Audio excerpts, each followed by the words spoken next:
Shalom, bertemu kembali dengan kami, intim dengan Allah. Mari kita bersyukur kepada Tuhan sebelum kita melakukan aktivitas kita. Haleluya. Jika kami ada saat ini semua karena kemurahan Tuhan. Kami kuat menjalani hidup ini semua karena anugerah Tuhan. Terima kasih Tuhan Yesus. Terima kasih Bapa. Haleluya. Kekuatan di hidupku ku dapat dalam Yesus. Dia tak pernah tinggalkanku, setia menopangku, berseru berharap dalam Yesus.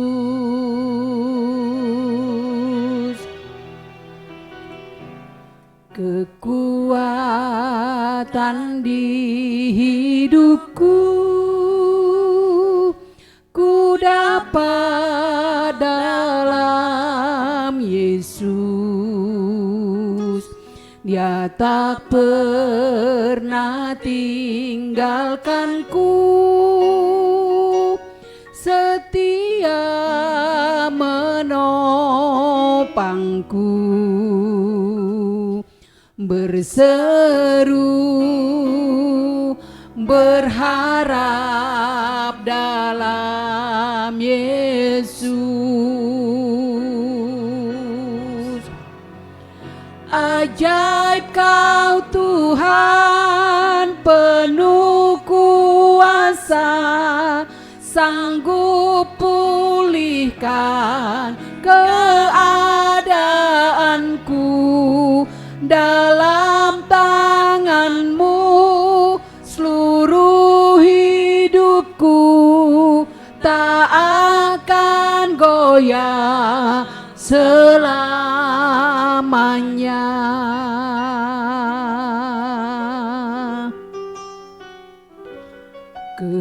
Kekuatan di hidupku ku dapat dalam Yesus.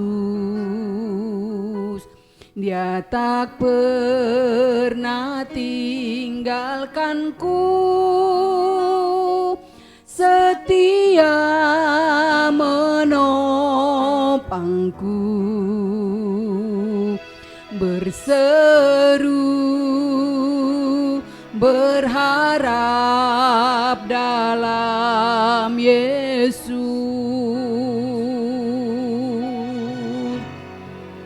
Ajaib Kau Tuhan, penuh kuasa, sanggup pulihkan keadaanku. Dalam tangan-Mu seluruh hidupku tak akan goyah selamanya. Ajaib Kau Tuhan, penuh kuasa, sanggup pulihkan keadaanku. Dalam tangan-Mu seluruh hidupku tak akan goyah selamanya. Ajaib Kau Tuhan, penuh kuasa, sanggup pulihkan keadaanku. Dalam tangan-Mu seluruh hidupku tak akan goyah selamanya.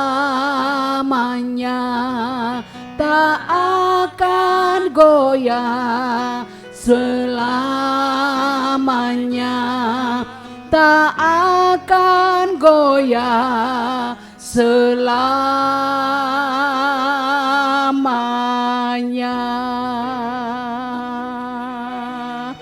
Haleluya, haleluya Yesus. Kami bersyukur mempunyai Allah seperti Engkau. Sungguh Engkau Allah kami yang ajaib, Allah kami yang hidup, Allah kami yang sanggup melakukan perkara-perkara yang luar biasa dalam hidup kami. Terima kasih Tuhan Yesus buat penyertaan-Mu dalam hidup kami. Terima kasih Tuhan, jika sebentar kami mau merenungkan firman-Mu Tuhan, kiranya Roh Kudus yang bekerja mengurapi setiap hati kami, bahkan yang mendengar kami diberkati oleh Tuhan. Terpujilah Engkau Tuhan, hanya di dalam nama Tuhan Yesus kami berdoa dan mengucap syukur. Haleluya, amin. Shalom Bapak Ibu Saudara-saudari, kita berjumpa lagi pada program Intim dengan Allah. Pada hari ini hari Sabtu tanggal 18 Maret 2023, kita akan mendengarkan sebagian daripada firman Tuhan yang bertemakan hapuskan yang jahat. Saya harap Bapak Ibu Saudara-saudari sudah membacanya terlebih dahulu dalam kitab Ulangan pasal yang ke-21 sampai 23. Saya akan membacakan dalam Ulangan 21 ayat 9. Demikianlah engkau harus menghapuskan darah orang yang tidak bersalah itu dari tengah-tengahmu, sebab dengan demikian engkau melakukan apa yang benar di mata Tuhan. Kejahatan adalah kebiasaan yang disukai manusia alami. Siapapun orangnya, sadar atau tidak sadar, kejahatan merupakan sifat alami yang dimiliki sejak ia terlahir ke dunia. Mungkin tidak semua orang setuju dengan pernyataan ini, karena merasa ada orang-orang tertentu yang tidak melakukan kejahatan seperti yang dilakukan orang lain. Dengan demikian, perbuatan kejahatan hanya dilabelkan kepada orang-orang tertentu yang dengan sangat mencolok melakukan kejahatan. Apakah sifat kejahatan hanya dimiliki mereka yang melakukan kejahatan di depan publik? Bagaimana dengan mereka yang melakukan hal yang sama secara tersembunyi dan belum diketahui oleh orang lain? Apakah mereka tidak termasuk manusia jahat dan pelaku kejahatan? Bagaimana dengan perbuatan jahat dan dosa yang ditolerir masyarakat pada umumnya? Haruskah mereka dilabel sebagai pelaku kejahatan? Lalu bagaimana dengan mereka yang sama sekali tidak pernah kepergok melakukan kejahatan dan dosa sepanjang hidupnya? Apakah mereka tidak memiliki sifat jahat sama sekali atau tidak pernah melakukan kejahatan sama sekali? Jika mempertimbangkan pendapat dan penilaian manusia, maka manusia itu akan dikelompokkan ke dalam berbagai kategori setelah melakukan kejahatan dan dosa tercela. Mereka yang pernah mendekam dalam penjara dikategorikan sebagai pelaku kejahatan dan sering dikucilkan serta susah diterima masyarakat. Seakan-akan para mantan narapidana merupakan kelompok manusia buruk dan jahat serta tidak pantas berbaur dengan masyarakat lainnya. Orang-orang yang belum pernah mendekam di penjara akan merasa sebagai manusia yang lebih baik dan pantas daripada mereka yang sudah pernah masuk penjara.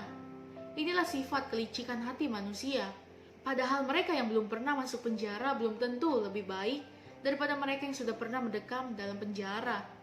Hanya saja perbuatan jahat mereka belum terkuak di muka umum. Apakah mereka yang melakukan perbuatan-perbuatan jahat seperti itu tidak dikutuki oleh hati mereka sendiri dan menyatakan bahwa mereka orang jahat dan pelaku dosa? Bisakah mereka membohongi hati mereka sendiri? Tentu tidak. Mereka bisa saja berlaga polos, lugu, dan kudus di hadapan orang lain dan anggota keluarganya. Tetapi apapun kejahatan dan dosa yang mereka lakukan, tidak akan pernah terhapus di hati mereka. Hati nurani mereka menjadi saksi atas segala perbuatan mereka, dan hati nurani itu sendiri memberitahukan bahwa mereka adalah pelaku kejahatan dan dosa. Perbuatan jahat yang dilakukan manusia, meskipun itu tersembunyi, tidak akan pernah membuat hatinya terbebas dari rasa bersalah atau menganggap hal itu tidak mempengaruhinya. Manusia bisa melupakan perbuatan baik yang dilakukan kepada banyak orang, tetapi ia tidak pernah bisa melupakan perbuatan jahat yang pernah dilakukan. Perbuatan itu akan selalu mengutuki hatinya dan memberitahukan bahwa ia adalah manusia jahat. Sebagai manusia yang memiliki sifat alami berbuat jahat dan dosa, ia tidak hanya akan dikutuki oleh hati nuraninya sendiri, tetapi juga penghakiman dari Tuhan sedang menunggunya. Mereka yang suka berpura-pura, yang suka bersikap alim di depan banyak orang, tidak akan bisa berpura-pura di hadapan Tuhan, karena di mata Tuhan segala sesuatu terbuka dan tidak ada yang tersembunyi. Rasa bersalah dan kutukan hati nuraninya akan senantiasa menghinggapinya hingga akhir hidupnya. Dan sesudah itu ia akan diperhadapkan dengan penghakiman kekal, karena setelah kematian tidak ada lagi jalan keselamatan, terkecuali bila orang berdosa bertobat dan datang kepada Yesus Kristus dan mempercayainya, ia akan mendapatkan pengampunan dosa. Dalam 1 Petrus 2 ayat 1 dikatakan, karena itu buanglah segala kejahatan, segala tipu muslihat, dan segala macam kemunafikan, kedengkian, dan fitnah. Tidak bisa dibayangkan bila di rumah kita tidak ada tempat untuk membuang sampah atau kotoran rumah tangga.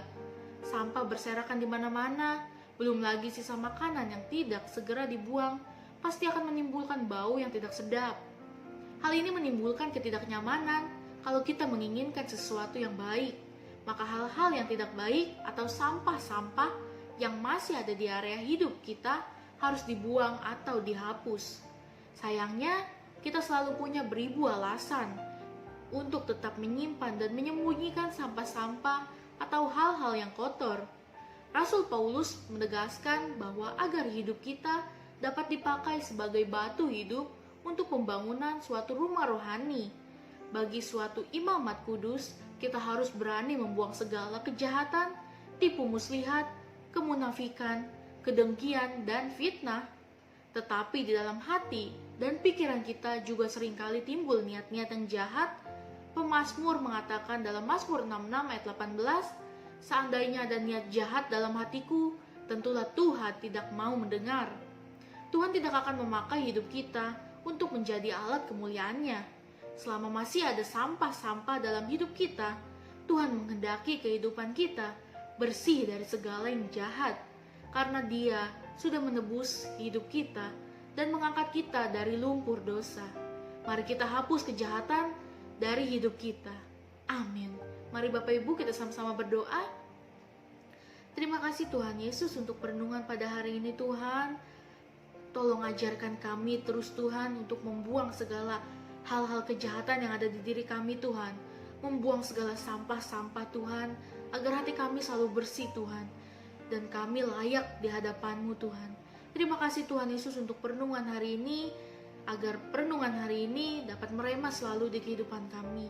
Terima kasih Tuhan Yesus, dalam nama Tuhan Yesus, haleluya, amin. Salam sejahtera, Tuhan Yesus memberkati.